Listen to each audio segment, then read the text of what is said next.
Good morning on this Sunday, December 8th, and welcome to the Georgia Gang. It's official. Governor Brian Kemp picks Kelly Leffler as Georgia's next U.S. Senator. A surprise announcement from Congressman Tom Graves and new opposition to a proposed shelter in Marietta for immigrant children.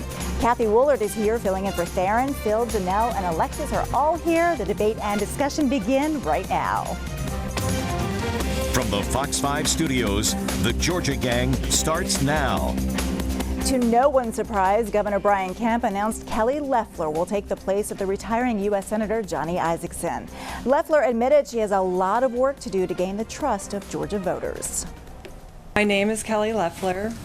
I'm a devoted wife, a proud patriot, and a devout Christian. Businesswoman Kelly Leffler will soon add a new title to that list, U.S. Senator. The announcement came as no surprise, even though conservative national commentators lobbied for Governor Kemp to pick Congressman Doug Collins. Kemp told his base of supporters to settle down and give the political newcomer a chance, saying that he would not appoint someone who doesn't represent Georgia values. We've seen firsthand the impact of political outsiders like Donald Trump and David Perdue in Washington, D.C. It is time that we send them some reinforcements. I am strongly pro-life and angered by these false claims that have no basis. I know why you're asking, but look, I've not given a dime to anything related to Planned Parenthood. Leffler has already said she's willing to put in $20 million of her own money for her campaign, and we'll get to that in a minute. But first, let's talk about the announcement. Phil and Janelle, you were both there. You were prominently in the audience, Phil. I just want to ask you kind of what the tone in that room was, because there seemed to be a lot of support, you know, after everything that everybody had been through this week, with all of the national commentators weighing in. But there was a lot of support in that room. Well, there was. Janelle, you shouldn't have pushed me out of camera or anything like that. But anyhow, it was a rollout of Kelly Leffler, the prominent Atlanta businesswoman.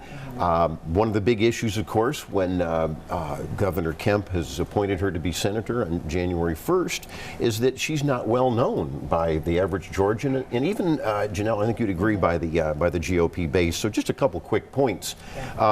She gave a great speech. She framed it as a person, a businesswoman who was opposed to socialism. She said that the Democratic Party has been hijacked by socialists, and it's an issue of freedom versus tyranny, and that she went down the laundry list. She said she was pro-military, pro-Trump, pro-wall, pro-life. Janelle, what else?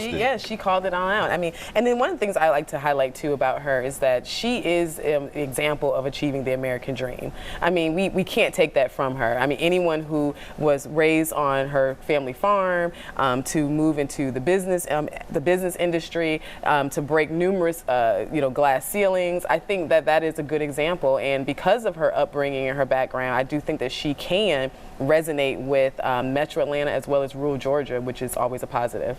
Kathy, let's talk about her announcement. She's this accomplished businesswoman. She admits that, some people call her soft-spoken, but here we are going into the U.S. Senate, and probably one of the biggest battles of her life. It's the first political battle of her life. She's got to come out, I think, with a little bit more conviction. I am a conservative, I am this person, and I think she was just kind of almost seemed to be reading off of talking points in a way. Well, that's how it came across to me, and it's a good thing she's got $20 million to spend, because that's probably what it'll take to sort of shape a political image out of whole cloth. I was disappointed. I thought that it was a really creative appointment on the part of the governor. I like to give people credit where credit is due, but I thought the failure of her to be her own woman in this instance is going to come back to haunt her. And I'll just give you one little piece. The fact that she said in the same sentence that she was pro-military and pro-Trump right after the pardons of the Navy SEALs for their egregious behavior and skipping the chain of command is going to be something that is going to be a real hard sell with military people. I say that this is my little moment for my late dad, who's a retired Air Force colonel who would have probably lost his mind over a statement like that. And so I was at a meeting this morning of a women's group that I participate in, and I asked them, and granted it's my bubble, of proto-socialists, and Thank you for admitting our social But I issues. said, what do you think? Is this going to convince, women to, to take a second look? And all of them said the laundry list of things that she said she supported were immediate turnoffs, and they didn't feel like that the impact of what her appointment could have been was But real. Alexis, I mean, those are not her voters, and she knows that. But let me ask you this, because this was a bold choice by Governor Kemp. Yes. He obviously went against the president. We always talk about how the Republican Party has to be more inclusive, and I mean, here he is appointing a woman. I was glad to see that. Yeah. Talk about that. Well, I think it was a bold move on the part of the governor, because he normally would have gone to his go-to guy, which was Collins, who really wanted it, who may still come out in 2020 and run against her. We'll see what happens with that. But I do think he did it as a way to make good to his voters, to some of the suburban women who have abandoned the Republican Party because of Donald Trump. And he's trying to reach out to recruit them, and I don't know if that's going to work, particularly with the statements that she made at her appointment. It's so conservative and so unnecessarily, and I also think not so much her. Phil, let me ask you, what about Congressman Doug Collins? What does he do? I mean, was the $20 million, campaign donation, was that a way to say, hey, look, I've got this covered? Well, yes, when Kelly Leffler said that she would self-fund her campaign, and she's obviously going to be holding fundraisers, qualifying for this position, and just to remind the viewers, this is going to be a special election on the November 3rd, 2020 ballot, along with the president, along with the re-election of David Perdue, the other U.S. senator. There's no primary. There's a lot of confusion about that. So Doug Collins has until March to decide, or anybody else, Democrats, Libertarians, whatever. But I think that Doug Collins has to remember one thing, especially in the Republican side of the aisle, and that is we've got to beat, is what the Republicans are saying, any Democrat that gets into this thing, because there'll probably be a January 2021 runoff. So Doug Collins does not want to be attacked for ruining GOP unity. Plus, he is at the top of his game right now. I have to commend him. He's doing a great job as an advocate against this sham of an impeachment process. He's the ranking member of the Judiciary Committee. He could be chairman of the Judiciary Committee when the Democrats are defeated at the House. So I think Doug Collins has a lot to think about.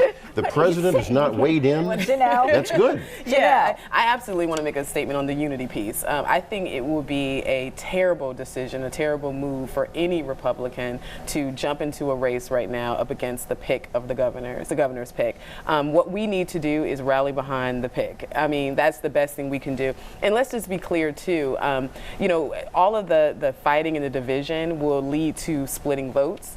And may open up the door for a Democrat to walk right in. And I think that, and no one, and the thing about it is everyone, despite pedigree, training, and all of that, you are in office and you get in office based on the votes of the people. And if majority people say we want Kelly Leffler, that's who we're going to have. Kathy, Phil had mentioned the Democrats, and what do the Democrats do now? We already know Matt Lieberman has decided to jump into this race, but what other Democrats do you see would be a good matchup against Kelly Leffler? Well, I would suspect that there's polling going on right now. We talked about this some time ago, that this was a waiting game to see sort of who goes first. So the Democrats have the advantage of knowing who they're playing against at this point. Michael Thurman has been a top name that's been discussed. Jen Jordan has been another one that's been discussed. I think they're both great candidates. Whether they want to go up against this or not is another question. There could be other folks, out there, in the field, and my guess is there's some testing going on to see what's going on. The one thing I will say is, now that we know this piece of the political puzzle, is that what happens in Georgia in November of 2020 will have a profound impact on the country.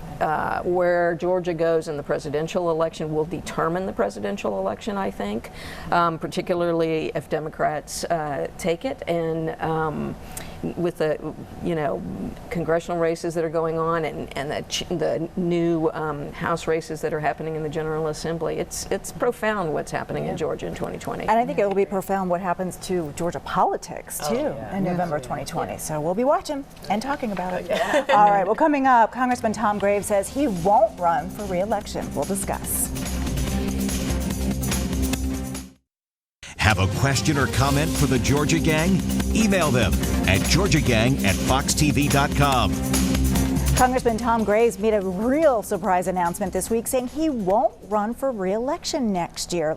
Phil, I mean, there's lots of questions on this. I mean, this was pretty shocking to a lot of folks. It is a shocker to hear the most senior member of the Republicans on the Georgia congressional delegation say he's retiring. Now, you know, obviously, a lot of people want to move on in other aspects of their career or their life. His wife is retiring, and he wants to spend more time with family. Right. I think he just got tired of the Trump administration and trying to support. Well, he was one of the president's biggest supporters. He's one of the president's biggest supporters. We're also losing someone on the Appropriations Committee, which you hate to see on either party. Yeah.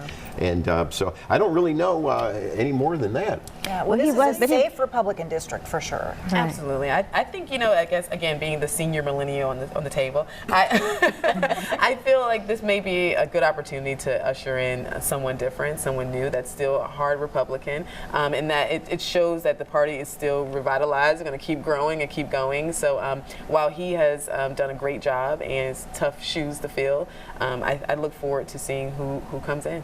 Kathy, any thoughts? You know, I just think it's going to be part of this cascade of change that happens. Every open seat begets other open seats, and so it makes the mix of Woodall everything. retiring as well. I was Politico reported that there were 21 Republican congresspeople who are retiring rather than seeking re-election, compared to about 10 Yeah, I think Democrats. it's 21 out of 30 are Republicans. What's interesting, though, is the way the politics have developed in the last 15 to 20 years. There's really only about 30 competitive congressional seats in the nation, where the rest of them have been gerrymandered by both parties, where they're quote-unquote safe. Right. It's good that you mentioned both parties. We're going to move on. Well, the Stacey Abrams campaign says the Ethics Commission subpoena for their communications, some of their communications, well, it's just too broad and would have far-reaching implications for all political candidates. Now, the response stems from a lawsuit the commission filed accusing the Abrams campaign of unlawful coordination with an outside organization. Kathy.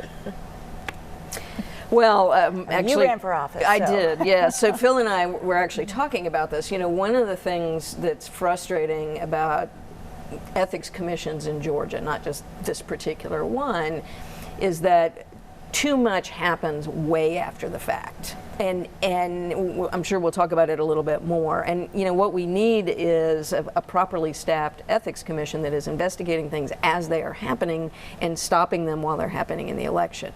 To fish into campaigns months and even years after an election doesn't do much, and I think in this particular instance, the Ethics Commission has been fishing. And even if you don't think it has, the fact that Kemp oversaw his own election and appointed this head of the Election Commission and potentially faces Abrams in, you know, a midterm election, then leads people not to be confident about the fairness of this. And this is the Ethics Commission. Well, yes, this has nothing to do with Right. Brian Kemp. This is the State Ethics Commission, the Campaign Transparency Panel, and their investigators. And what's its focus here is lack of transparency, and that is that Stacey Abrams is refusing to release thousands of documents because, as you pointed out here in the setup, these are independent left-wing groups that by law are not supposed to coordinate with a candidate.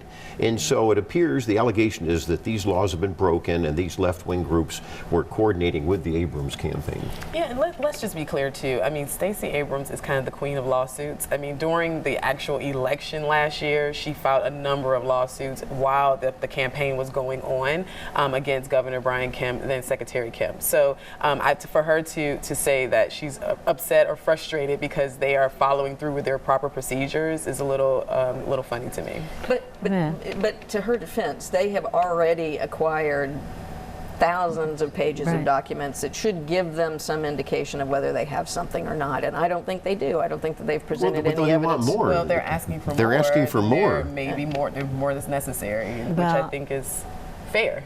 I think it's not fair because the organizations that they're fishing about were founded after the election. I'm talking about the voting.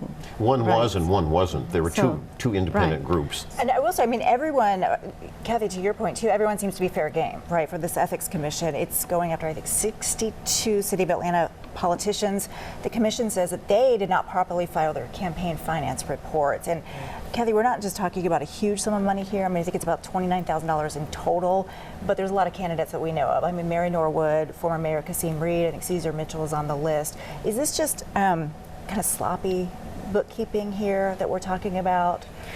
Well, I don't know, but I read some of the news reports about that, and relative to that pile of fines, it didn't appear that most of those candidates got notification that they owed money, and I think that's problematic. On the other hand, I do favor a strong ethics commission. Relative to the City of Atlanta, there was a change a number of years ago that required filings to go to the city and not the State Ethics Commission, as had been done in the past. And I think that I lamented that. I didn't think that was good, because then you sort of had, the staff of the city having to investigate potentially their bosses. Right, and I think that's a conflict of interest. It's difficult for anybody to overcome. That is a good point. I'll just do a quick footnote, and that is that if there's honest mistakes by a CPA or something like that, I think, and it's done in the past, you can go to the commission and say, look, this was just a minor thing. I think they're looking at blatant things, like to your point, Lori, some of this was blatant by some of these city council people and former city council people. All right. Well, coming up, this week's runoff elections were not good for the incumbents. We'll talk about it coming up. Join the discussion on the Georgia Gang Facebook page and watch past episodes on the Georgia Gang YouTube channel. Incumbents had a tough go of it Tuesday in the runoff elections. The mayors in Doraville, Morrow, and College Park lost. Kathy, any takeaways here?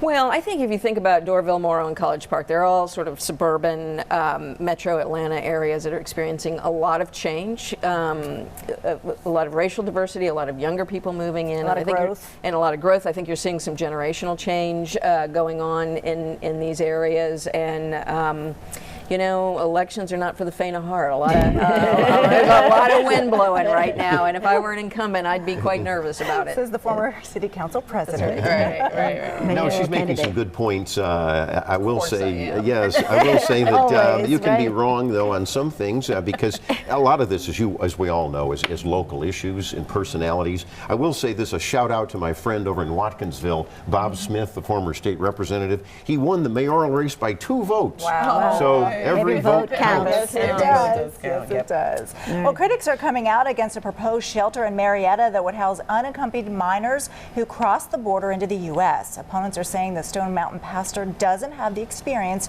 to open a shelter like this and take care of these, quote, traumatized children. Phil, you want to weigh in on this first? I think the point is that does this person have the training to operate a center? I don't know the answer to that, and I do understand certain neighborhoods that might be a little leery about having this. I think obviously we have to have the shelters, but I think we need to know more about this as the story unfolds. Yeah, I'm often asked, what comes next? That is my biggest thing. So when we bring the children here who have parents their parents more than likely are in Mexico or wherever they're coming from. When you think about that, it's like, why are we not sending the children back to their parents? I don't understand why we are sheltering them here, because then what are the next steps? Are we going to bring their parents here? Is that going to be another process that we have to go through? So where is this going to lead? You can't just hold children. Yeah, some of the earlier reports say they don't know where the parents are. They didn't keep track of them. So that's a problematic issue for everyone concerned. I want to discuss another big story this week that came up, which is a kind of a shakeup at the Georgia Supreme Court, Phil. Yes, it was a real shocker in the judicial world, especially when Supreme Court Justice Robert Benham, who had originally said he was going to retire and run out his term, then switched and said, wait a minute, I'm retiring almost immediately. And here we had 4 candidates for the state Supreme Court raising hundreds of thousands of dollars that are now just their campaigns are dead. And it's a terrible disservice by Justice Benham. He gave really no reason whatsoever why he did this. It does, some of my Republican friends might say, well, Phil, the governor now gets to a point, and that is true. But I just think it was a disservice. He should have told us this beforehand. And there's another ripple to this. It also throws into doubt the Court of Appeals race, because one of those state Supreme Court candidates, Sarah Doyle, was leaving the Court of Appeals seat to run for the state Supreme Court. Now she says she's staying put on the Court of Appeals, and 7 other candidates now are in limbo. I mean, Kathy, the fact that this wipes out the election is kind of surprising about the timing of the announcement. Yeah, it does, and I'm just catching up on this particular bit of news, but I have to think that there's some sort of backstory behind this particular case, and I think that will unfold in due time. Right, I agree. All right, well, several Georgia State University students are demanding Mayor Bottoms remove the statue of Henry Grady from a downtown area and deliver it to the Atlanta History Center. Alexis, you're chuckling here. I'm chuckling, I shouldn't be chuckling, because it's a serious matter to talk about moving a monument like this, but Henry Grady was a man of his time, and everybody was pro-segregation, pro-discrimination, white at that era. And so, maybe the answer is maybe not to move it, but at least maybe have some, explanatory. Some education around it. To help it, but it is an issue that needs to be dealt with. Janelle. Yeah, so this makes me think about how whenever I speak to issues related to the past and I say, we should focus on what's happening today, then the thing I hear the most is, well, let's not forget about the past. So I feel as though our young people have to make a decision. Either we're going to appreciate and understand that we do have a history that needs to be preserved, and yes, it's not all good, or we're going to move on and erase history and get rid of statues. So it's just kind of like you have to choose what you want to do. But it's how it was. It was the time that he was living in. We have to acknowledge that. Kathy, as a former City of Atlanta leader, weigh in on this. Well, I think about when Shirley was mayor, she did a great job of talking about the renaming of the airport and bringing a citizens panel together to discuss how best to handle that, and I thought they did a great job. I think we, have made changes of Confederate Avenue over in Grant Park. I think that was really good. So I think these are discussions that are really important for our city. Obviously, the Civil War was alive and real in Atlanta, Georgia, and there's relics of that everywhere, not just in common culture today. So I think the students make a great point. I think they are helpful in bringing this about, and I think we ought to talk about it. Well, the students need to be educated, because you can't look at history through a 21st century lens. And so, unfortunately, it appears to me that these are just cultural barbarians. They want to wipe out some of these statues that they don't like. It's political correctness run amok. Well, they didn't say to get rid of it. They just said to move it to the Atlanta History Center. They're getting rid. They want to hide it. All right, but coming up, we'll have winners and losers, and I think sorry, Phil has some winners and losers, I'm sure. So we'll be right back. Time now for the week's winners and losers. Kathy, we'll start with you. Okay. Well, Representative Pat Gardner announced this week that she won't be seeking re-election. She represented parts of the area that I started my political career in, did a great job, and was kind enough to make her announcement early so that people could get ready to go. And there's a lot of wonderful candidates lining up ready to go. And I want to recognize her, too, because of her devotion to the mental health issues. That's right. I mean, that was her really big, important role down there at the state capitol. Yeah, she really was also an expert in health issues, very active on the issue of Medicaid expansion. Yes. And so we just wish her well, and she's a winner for the week. All right, Phil. Well, I've got several winners. As you can imagine, Georgia's new U.S. female senator as of January 1st, Kelly Leffler. And I think Doug Collins is also a winner. They're both friends of mine, and I think Doug, as I said earlier, is doing a great job on the House Judiciary Committee for advocating no impeachment for the president because there was no crime. And then just Brian Kemp is a winner. And then one last one very quickly, the new mayor of Smyrna is Derek Norton, talking about some of those mayoral races. Great. Yeah, so Phil took most of my winners. But yes, definitely Kelly Leffler for her appointment to governor, and Derek Northam as well. I also want to send my hearts and prayers out to those who were killed and hurt in the shooting that took place on the morning of this taping, and Pensacola, Florida at the Naval Base. So hearts and prayers go out to that. And I do have a loser too, so I'm sorry to be the one to start off the loser list. But Nancy Pelosi is my loser for her rant. She went on a rant about her inability to have hate as a motivation due to her Catholicism, but at the same time, Catholics are also very pro-life, you know. So it doesn't prove that you are you can't use your faith when it's convenient. So she's definitely my loser. Alexis. Okay, well, for that, I'll make her my winner because she was responding to a question that had no basis, in fact, about hating the president. I want to switch gears to local and salute Corrections Chief Patrick Labatt, who retired this week. He received the mayor's Phoenix Award for his work and His highest honors. Highest honor. So that's good for him. And he also wants to see a part of the jail remain because there's still people who get arrested.